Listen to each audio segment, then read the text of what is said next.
All right. Today, I have a special guest to help me go through what's going on with the border, what's going on with getting illegal immigrants, criminals, gang members out of the country. Ron Vitiello, thank you so much for joining me. Thanks for inviting me. So, Ron has over 40 years of keeping the United States safe on the border, senior advisor to U.S. Customs and Border Protection. Somebody that we all owe a great amount of gratitude for keeping America safe. Uh, the thing most voters are happy about right now is President Trump's decisive and quick move on taking back operational control of the border.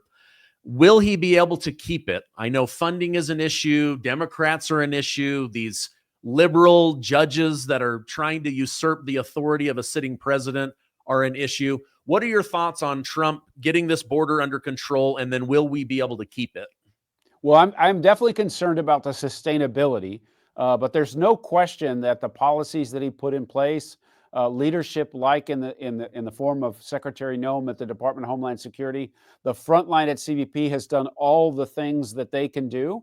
How they know how to succeed in securing the border, and then we've got immeasurable help from the government of Mexico, the government of Canada, which is a little kind of out of the ordinary, but the front line. 10,000 troops from the Department of Defense standing shoulder to shoulder with the Border Patrol on the front line, fortifying the fence, providing better access to the border, helping monitor sensors, and just giving the border, the physical border, a much higher level of security than it's had in my entire lifetime. And so those things are ongoing. Additional help from the Department of Justice, in which they're taking all of the cases that the front line is referring for prosecution of people who continue to break the law. We've seen the interior operations with ICE start to scale up in dramatic ways, and so that's promising. But you're right to point out that there's a sustainability question.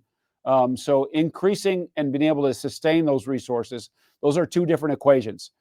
The president ran on a mandate to secure the border. We've done that to a large degree. It's very hard to cross the border, the physical border now, but there are threats that still exist in the interior, and sustainability at the border is going to be in question because we are working on the priorities of the current president. President Trump got this mandate. We're working on his priorities, but we are still hamstrung in some ways by the budget of Joe Biden. We're on a continuing resolution. And so the reconciliation, funding for 26 are still being worked as it relates to our requirements going forward, technical assistance, if you will, to Congress. But that reconciliation, we have aspirations for being able to deliver continuously on the president's priorities. And so that is still in question. Okay. I hope I have these numbers right, but this is just what I pulled from different parts of the internet. Trump's one big beautiful bill bolsters border security with $46.5 billion for the border wall construction, $4.1 billion to hire 3,000 border patrol agents, 5,000 custom officers, 2.1 billion for agent bonuses, 10 billion for 10,000 ICE officers to support deportation. It also funds 100,000 detention beds and $1,000 asylum fee to deter illegal immigration. That's a lot of money that needs to go in. I remember when Trump couldn't even get $5 billion for the border wall, and then they allow, I don't know what the correct number is, 12 million, 15, 21 million. It was a lot of people. If the big beautiful bill doesn't pass, a lot of what you guys have done is at risk, right? People would need to be sent home. The physical border wouldn't have a physical presence. Is that the worry?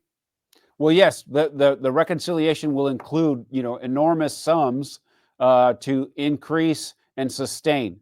So more boots on the ground, better access to the border, a better border wall system. All of those things for the physical border are required for sustainability over time. The interior operations, the detention, the hiring of additional ICE officers, the same thing. We're going to be able to scale up what they're doing now and be able to sustain it over the long term.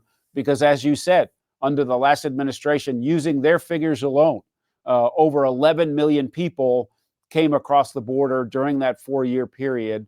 that we know of, right? And 2 million of those are gotaways.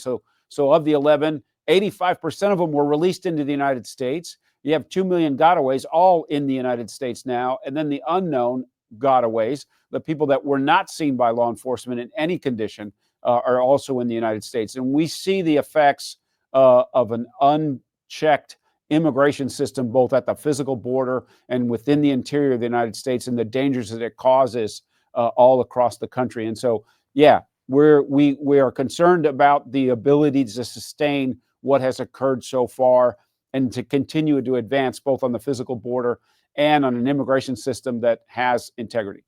Okay. The deputy director of the FBI, Dan Bongino, in an interview earlier this week said the stress of holding this all together is a lot. He's up at night, he's working late hours, he's losing sleep over this. Is there worry within your division of the terrorists that have come into the country and whether they might be plotting something or were they just actually escaping their country? How does your role deal with the terrorists that came across and locating those so that we can get them out of the country? Well, the role of the front line at CBP is to keep any of them from coming, right? So making sure the vetting tools that are available are used to their fullest extent. Interrogations of people who try to cross the border illegally, prosecutions for those that continue to invade, and then we're helping ICE on the interior as well, passing the right kind of data and information and intelligence that makes them more successful. And then what we saw what happened near Denver, where this Egyptian man took it upon himself to attack a peaceful group who were out trying to advocate for the hostages that are still in custody in Gaza. And so those threats live amongst us. And so all of the law enforcement apparatus, including the Department of Justice, as you said, the FBI, is helping on this problem. So they're all working in the interior to help target and find those that are in the country illegally who have also committed crimes or are threats to public safety. And so he's right to be concerned about that. And we're doing everything we can to enhance those activities, both at the border with the vetting and the admissions for people who do deserve to come here, keeping the bad ones out, and then helping in the interior find those that are here. Okay. Sticking with the Egyptian man and the Boulder, Colorado, killings, burning of people. I read today that a judge is now saying America doesn't have the right to keep the family members under arrest or detained, that the U.S. government doesn't have the right to remove them from the country, even though their family was here. They had overstayed their welcome. Now they've killed people, done a lot of damage. What are your thoughts on this judge stepping in and basically making America less safe? It's a big disappointment. We all understand the role of the judiciary and the checks and balances that are outlined in the Constitution. I am not a lawyer, but I don't understand how a single judge can put policy in place that takes away the plenary power that the president has to, as you said, to keep us safe and enforce immigration law. It's inconsistent with my whole time in the career on the front line that said, when you're here illegally, you've overstayed your visa, you have no status in the United States. I'm not sure why a federal judge can stop the activities and the operations of the executive branch to remove threats from the country. That's kind of where we are. There's been a lot of judicial activism against the president's agenda, and it does put us all at risk. Yeah. Border Patrol, you guys aren't there every single day protecting just Republicans, just MAG. You guys protect everybody, Democrats, Libertarian, we're Americans, right? So, but the trend that I see is it seems to be Obama, Biden, Clinton approved judges that are standing in the way of this mandate that President Trump has been given. What is the feeling among Border Patrol when they see these judges blocking Trump from being able to remove these people, or even under the Biden administration where they literally had to not do their job because that administration basically handcuffed them from doing what they were hired to do? Yeah, that's right. So morale has taken a huge increase with the president, Secretary Noem, the leadership at CBP, giving the front line the tools that they need to meet the president's mandate, which is also a reflection of the desire of the American people, right? We want secure borders. We want an immigration system that has integrity. And this activism in the courts is giving us trouble as it relates to being able to elaborate the vision of the president and the mandate that the American people gave him.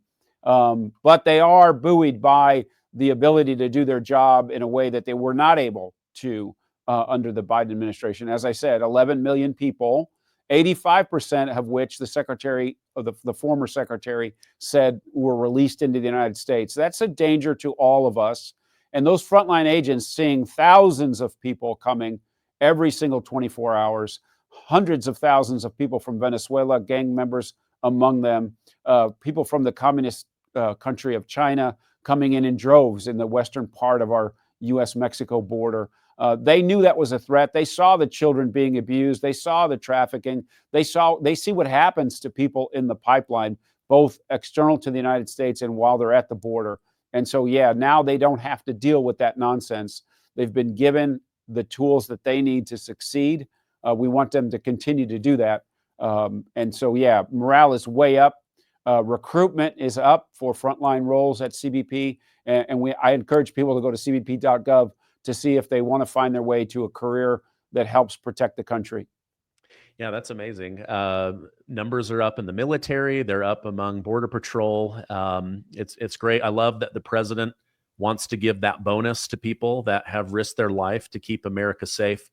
Let me get your thoughts on this. I found this to be offensive, and I don't know what the right word is. They obviously are either ignorant or turning a blind eye. But the Washington Post put out this article that fentanyl has mysteriously plummeted. They can't figure out why fentanyl and fentanyl deaths are down so much. In my mind, like, of course it's Border Patrol, it's the military, it's the men and women in uniform protecting our border. They can't even give you guys credit for that. They have to pretend like that, like those drugs from the cartels in China just magically disappeared. Yeah, what you wonder where, they get their credentials for a story like that. Yeah, the front line is in active mode, right? We're looking for these discrete threats. The agents on the line, there's been nearly a 100% increase in the capability of Border Patrol agents between the ports of entry. There's been almost a corresponding increase in capability at the ports. That means we're looking at more cargo. We're clearing more trade goods that are legal to come in the United States, and we're stopping these dangerous drugs. Also, the president's policy with Canada and Mexico and worldwide, if you will, to make sure that they understand that fentanyl is a problem in all three countries, and they need to take responsibility for the things that are happening, precursors being smuggled into both countries, fentanyl being produced largely in Mexico and smuggled across the border. He's put them on notice and has made material difference in the relationships between our countries, and we've seen them step up in ways that I've never seen in over 40 years of being around this issue. Mexico has 10,000 of their own National Guard on the northern border, making sure these smugglers can't amass large groups and distract the Border Patrol. Canada has about 10,000 officers pressed in this service at the physical border with aircraft, with sensor and monitoring, and then they're watching for precursors coming into their trade system to then be smuggled into the United States to produce fentanyl. So all of those activities and the threat of tariffs, the actual tariffs, have gotten both countries to engage in a way that has reduced the overall presence of fentanyl in the pipeline. Okay. You mentioned, Ron, that the morale, there's been a big increase in morale. One thing that I would imagine was depressing to some of these agents is knowing just how much human trafficking was going on, women being violated, children, separation, people desperately putting forward their children only to have them disappear into the interior of the United States. I have to imagine part of that morale boost is knowing that they're protecting women and children at the border now.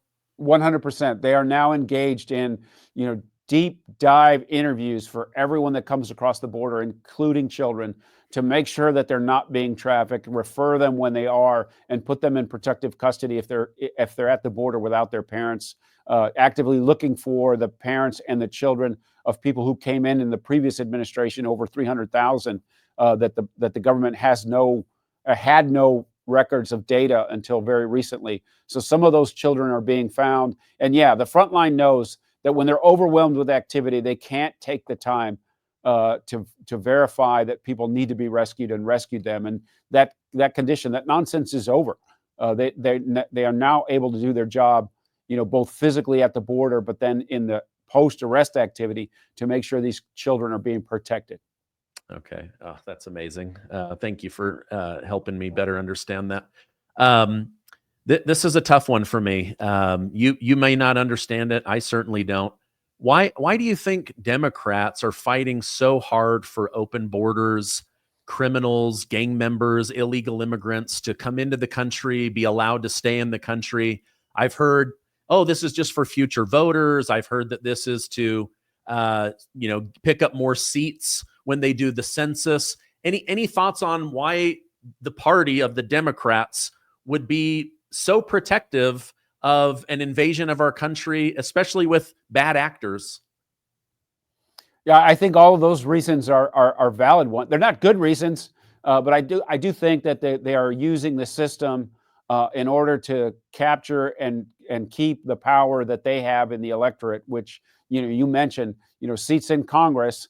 If there's a large population in places like New York and California, they'll keep their congressional seats. They won't be as competitive, and the Democrats will have more seats in Congress than they probably deserve if you took the illegal population out of the census counting. I think voting is also, the data suggests that they would vote more Democratic in first or second generation of people who are legal to vote in the United States. I think it all has to do with them keeping and holding the power they have over the electorate. It's a very cynical way to look at the United States. And I also think a large factor, especially since the election, is they really hate Donald Trump more than they love the people that they're supposed to serve.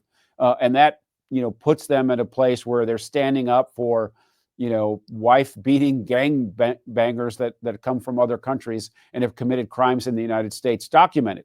We're still standing up for the man from Maryland or the father from Maryland. They're still going to visit. They're still advocating on his behalf, and there's no reason for that person to be in the United States, but yet they try to make him a hero. The left has succeeded over the last couple of decades in convincing their own constituency and others that it's not a crime to cross the border illegally and be in the country without documentation or without being invited. But it is in fact a federal crime, and there are immigration laws on the books that are designed to prevent it and hold people to account when they do it. Okay. Ron, I don't know if you know this or want to just weigh in, but final question. I appreciate you coming on. Is there any talk among Border Patrol or with Kristi Noem at the Department of Homeland Security? If we keep seeing these mayors and governors of sanctuary cities, towns, states continue to aid and abet illegal immigrants, criminals, Venezuelan gang members, El Salvador gang member, are we going to start seeing some of these government leaders arrested? Well, in fact, if they do physical things like harboring or impede officers from doing their job, both protesters and elected officials who engage in that activity will be referred for prosecution from the U.S. Attorney's Office in the local jurisdiction. And then I think the Secretary, along with the Attorney General, are working diligently to describe and understand the impact of sanctuary city jurisdictions and eliminate that destructive policy by filing specific lawsuits, restricting government funding, and engaging in the Justice Department to stop these destructive policies via the law. Okay. Ron, thank you so much for coming on behalf of my audience. Thank you for your service to the country. If you will please relay to the men and women, my audience loves what you guys have done on the border. We understand the sacrifice. It was hard for 4 years to cover the invasion of our country. I can't imagine being a man or woman in uniform, having to look the other way or feel like they were betraying their nation in order to to do what the Biden administration or Alejandro Mayorkas wanted. If people want to continue to follow you or be updated on what you guys are doing, where can I point them? Yeah, at Chief Vitiello on X or at CBP on X. People can find out what's going on and what we're talking about. And I really appreciate the support and the intention for you to recognize the workforce. Oh, absolutely. Chief Vitiello, thank you so much for coming on. I hope you have a great rest of your day. Thanks. You too.